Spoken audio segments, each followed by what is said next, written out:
Hello and welcome to my makeshift studio.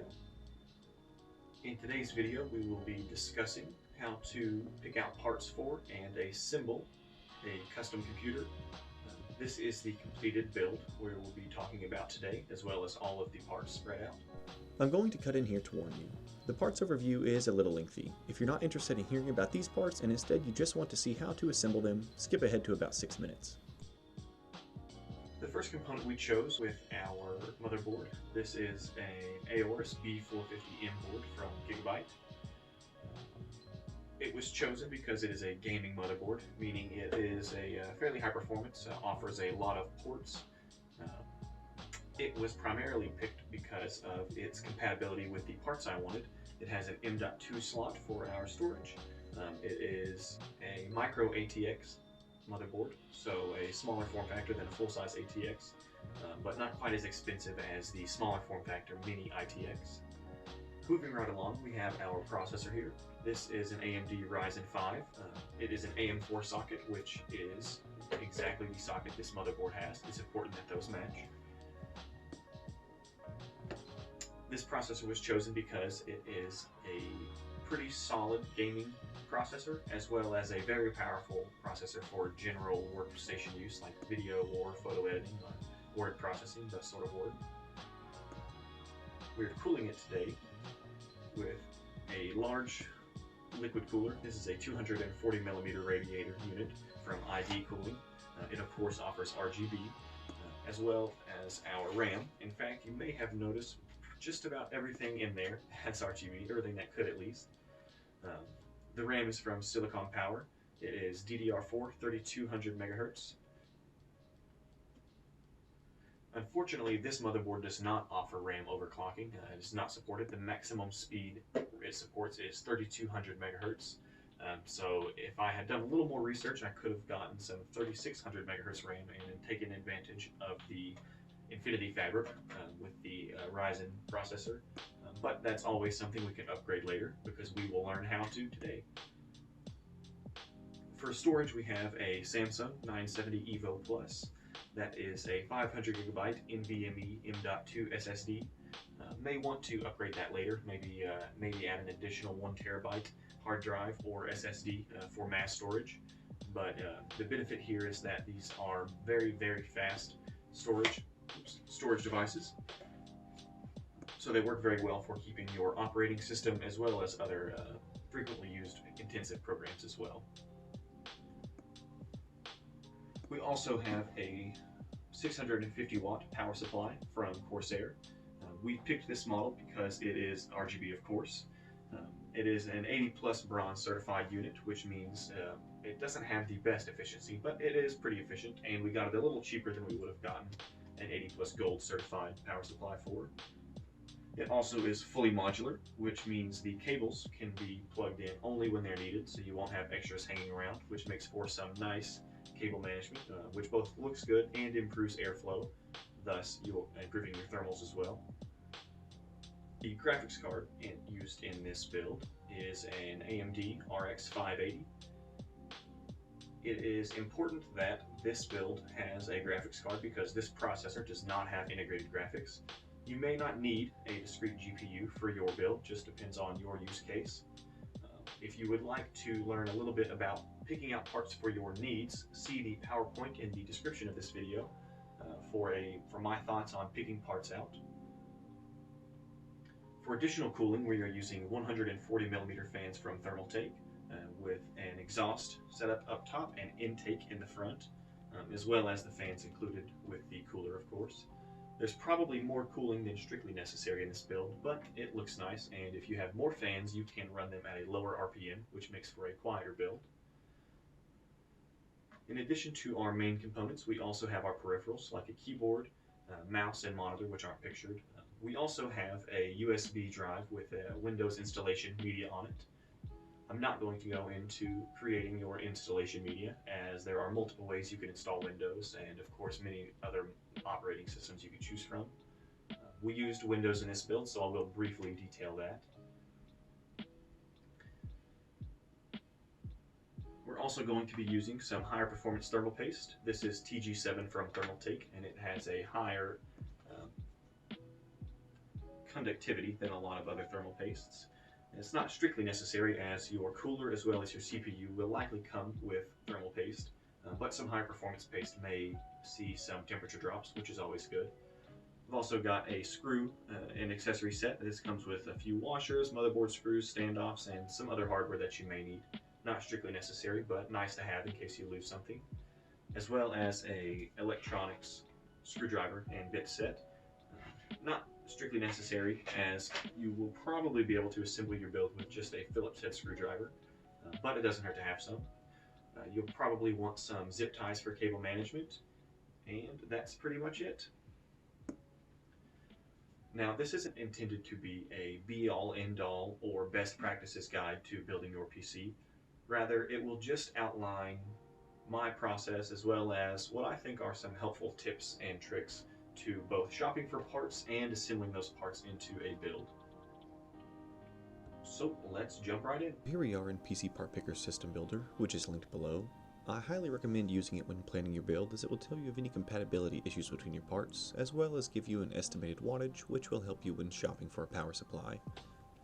Here you can see my list of parts. It's very easy to add or change components in your list. For example, if we want to add another 16GB RAM kit, we click Add Additional Memory. We can filter products by brand, capacity, speed, timing, etc. Or we can simply search for the product, which I'll do because I know what we need. Here's the kit we already have, so we'll add another. You can see the builder is warning me of some potential issues, so let's take a look at that. The first warning is letting us know that some motherboards with this chipset require a BIOS update to be compatible with our CPU. We aren't worried about this, as our particular motherboard has been updated by the manufacturer. It also tells us that by utilizing the M.2 slot, we will lose functionality of 2 SATA ports. We aren't worried about this either, as we won't be using any SATA ports in our build. If you plan to add optical drives or additional storage drives, this may be of concern to you. Here we are looking at the CPU socket on our motherboard. We begin by opening the bracket that latches the processor in place. Locate the pin 1 identifier on both the processor and the CPU socket. Align them as you gently set the processor in place. Do not press down on the processor, as you may damage the pins. No force should be necessary to install the processor into the socket. Once seated, lower the latching arm back down and secure it in place. That's it. Next, we're going to install our SSD. Make note of the notch in the pins, and align it with the M.2 port. It is important that we install the drive at approximately a 30-degree angle for it to properly seat. Ensure that the standoff is installed in the correct hole for your SSD.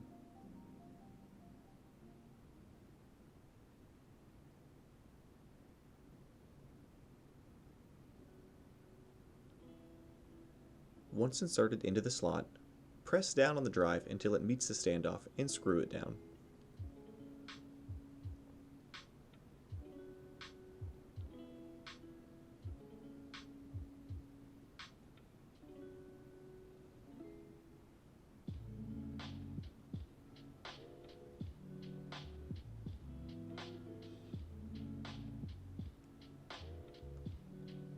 Next comes the heat spreader. It is equipped with a thermal pad which helps dissipate heat from the SSD. It has a tongue on one end which fits into a bracket on the slot. The other end gets screwed down into its own standoff on the motherboard.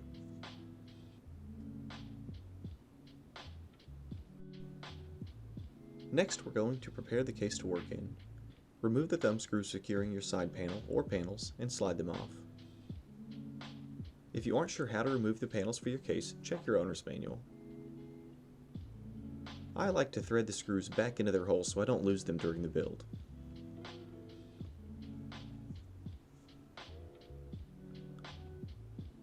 We're going to remove both side panels, as well as the dust filter and the front panel.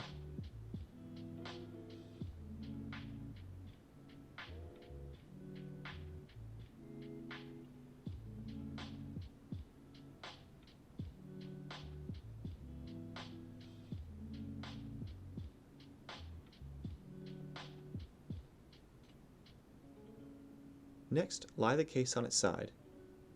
And we're ready to install our motherboard. It's important to ensure your motherboard standoffs are correctly installed before attempting to secure the motherboard. If the standoffs are in the wrong holes for your motherboard, you risk scratching and damaging the pins or delicate copper traces in the circuitry. If you don't use standoffs at all, you will likely short-circuit the board directly to the case. It's also a good idea to protect against electrostatic discharge or ESD. ESD can damage components, rendering them useless. An anti-static bracelet which grounds you to the case is the best way to prevent ESD. I don't own one, and so I'm taking other precautions, like frequently making contact with exposed metal on the computer case to discharge any static. Installing the motherboard is simply a matter of aligning the board's mounting holes with the standoffs and then screwing it down. I like to tighten the screws working from the outside in to ensure the force is applied evenly. Do not forget to install the I/O shield before installing the motherboard. This is a classic PC building blunder. In fact, I forgot to get a shot of myself snapping the I/O shield in. Rest assured, it is in place. Next, we're going to install our RAM sticks. It's typically easier to do this before you install the motherboard, but I lost the footage showing that, so I did this take. First, open the latches at the ends of the memory slots. Next, simply align the notch in the memory module with the block on the slot and lower it into place. Clasp each end in place by pressing down on the module while lifting on the latch. Do this for both sides of both modules. Make sure you choose the correct slots for your RAM configuration. The dual channel setup we're using in this build requires using slots 1 and 3. If you aren't sure which slots are correct, check your owner's manual. While we're here, don't forget to plug in your CPU fan. The astute among you have no doubt noticed this is not the cooler shown in the beginning of the video. The stock cooler turned out to be pretty loud, so I actually replaced it and featured it in this video. Now we're going to install our case fans as well as the radiator for our liquid cooler. This motherboard only has 2 case fan headers, so the first thing I installed was a fan splitter.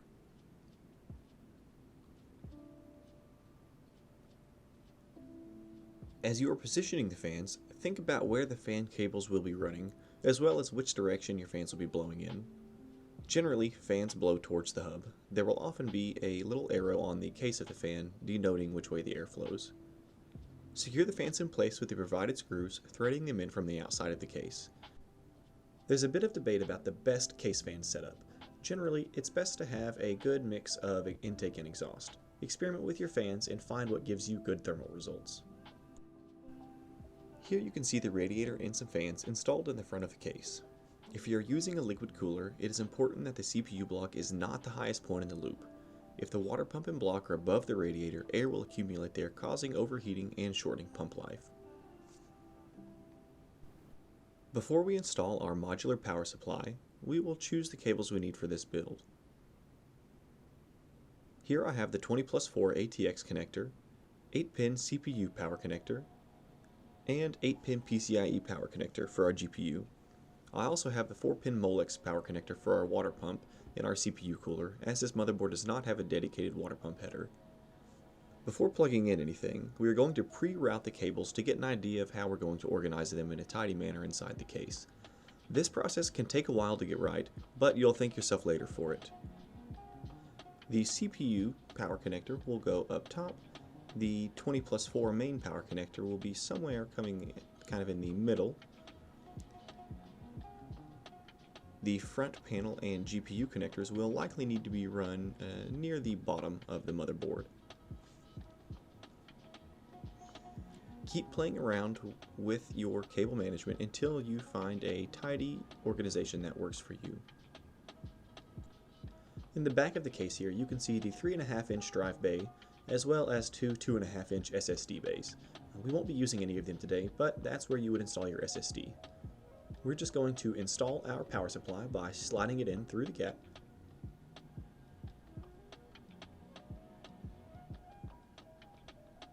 Line it up with the holes for your screws, and then simply screw it down into place.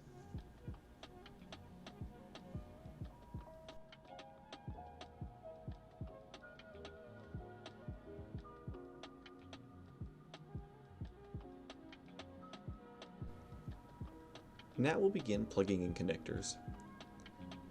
The power supply connectors, like most of your PC connectors, will be keyed, meaning they can only be inserted one way.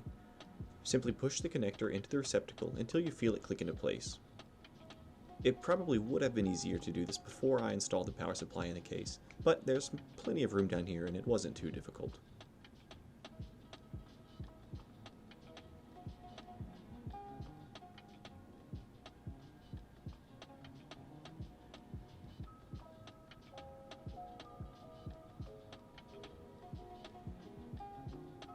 Back inside the case now, I've already installed the front panel connectors visible in the top left corner.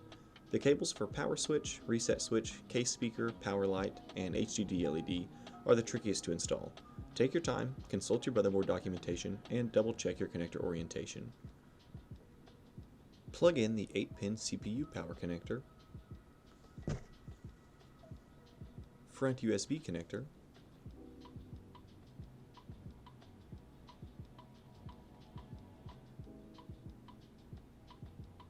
USB 3.0 connector, front audio, and the 20+4 power connector. These connectors are also keyed, so check their orientation before attempting to connect them. The main power pin connector may take significant force to plug in. Support the motherboard from underneath while installing it so as to not bend or break the board. Now that most of our other components are installed, we're going to mount the cooler's water block on the CPU. First, install whatever bracket or other hardware your cooler needs. Next, remove the protective plastic from the block. Forgetting to do this will surely result in overheating your CPU.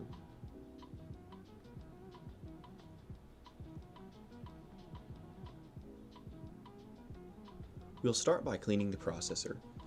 This is especially important if you have old thermal paste on the CPU from another cooler. I previously installed the stock cooler on the CPU, so I'm using alcohol and cotton swab to prepare it for fresh thermal paste.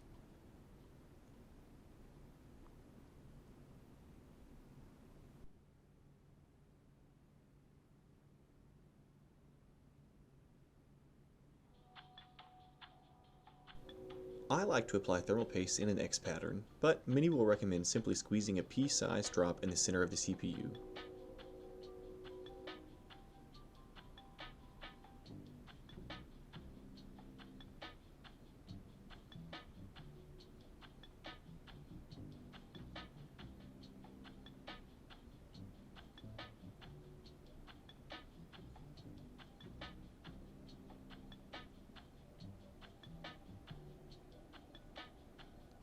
If you'd like, use a spreader to create a thin layer of the paste across the CPU. There are many different coolers out there, and many of them require aftermarket brackets. Just be sure to read the manual before installing your cooler. Follow the directions closely. This water block is installed with 4 thumb screws. I'm going to tighten each screw slowly, working in a crisscross pattern to secure it evenly to the CPU.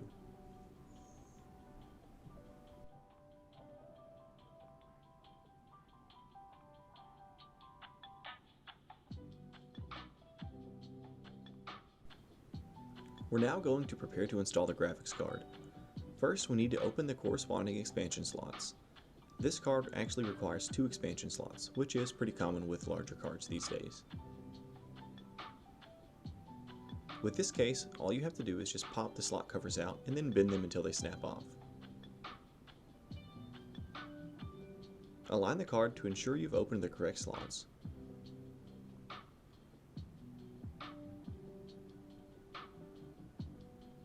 Before installing the card, prepare the PCIe X16 slot by lowering the latch.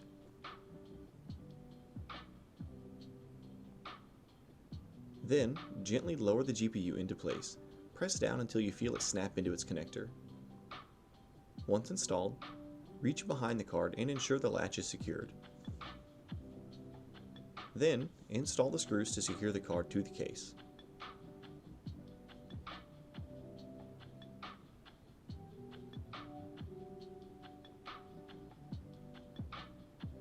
The final step is to simply plug the power connector in.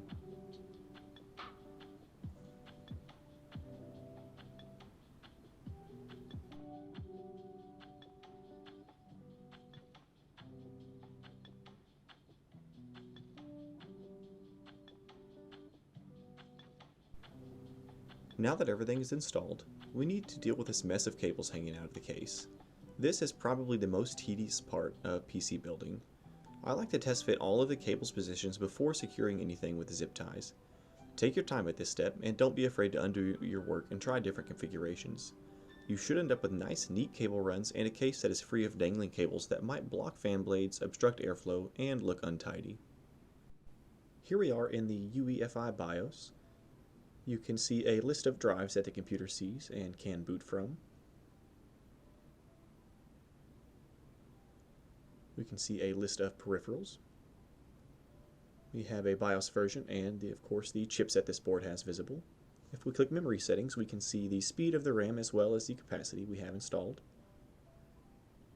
We get the ability to set custom fan curves so that we can have our PC run very quietly if we would like. But for the time being, I'm just going to exit and commence with installing Windows. With the USB installation media installed, Windows boots directly into Windows PE. Proceeding through the Windows 10 installer is pretty easy. Just follow the on-screen instructions and configure Windows to your needs.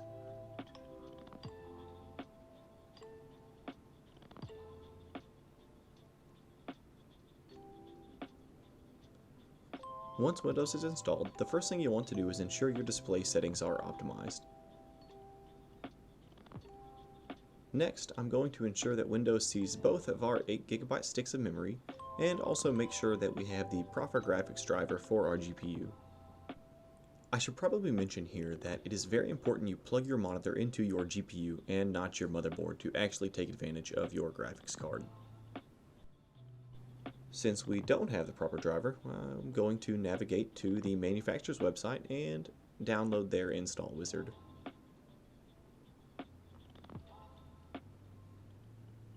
If you're going to install additional expansion cards like wireless network cards or other expansion cards, you'll likely need to download a driver for those as well.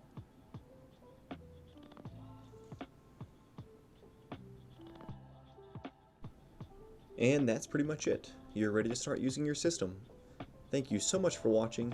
Special thanks goes out to Professor Salyer for assigning this project and giving me an excuse to build a new computer. Hopefully this video serves as a straightforward guide to choosing computer parts and assembling them into your dream computer. Hope you enjoyed.